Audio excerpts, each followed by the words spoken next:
We have the time, and SDCA got a 2:05 high. So Wow.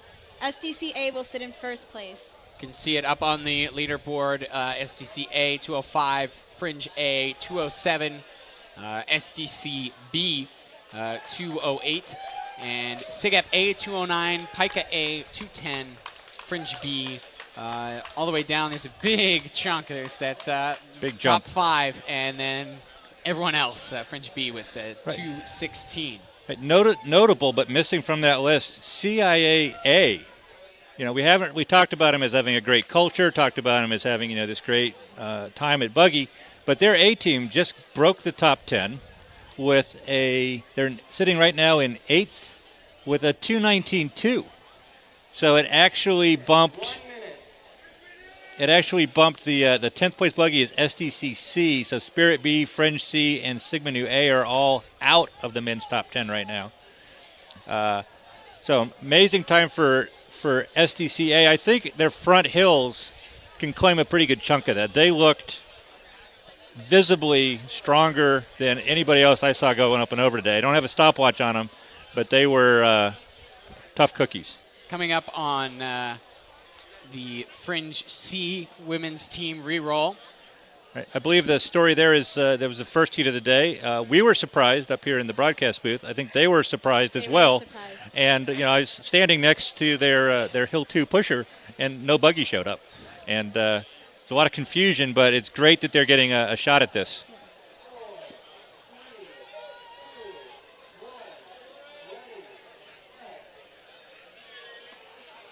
And again, this is Jen Coloma in Borealis.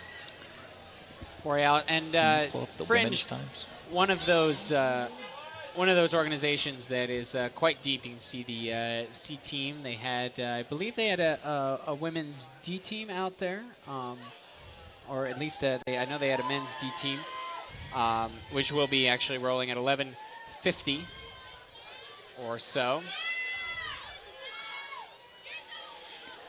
So you got to feel for these pushers. They've been sitting here waiting all morning. They were supposed to have pushed a couple hours ago, but great to see them have a shot at it.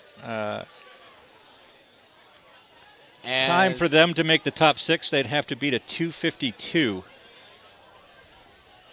Which is currently held by CIAA. SDCC is also at a 252 in 5th place. So it's possible. And here they are into the free roll at this point, coming around the corner and approaching the stop sign.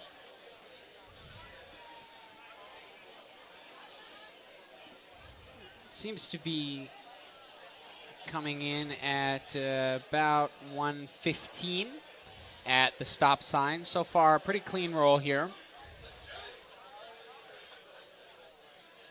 As Taking a wider line than is the typical Fringe line there.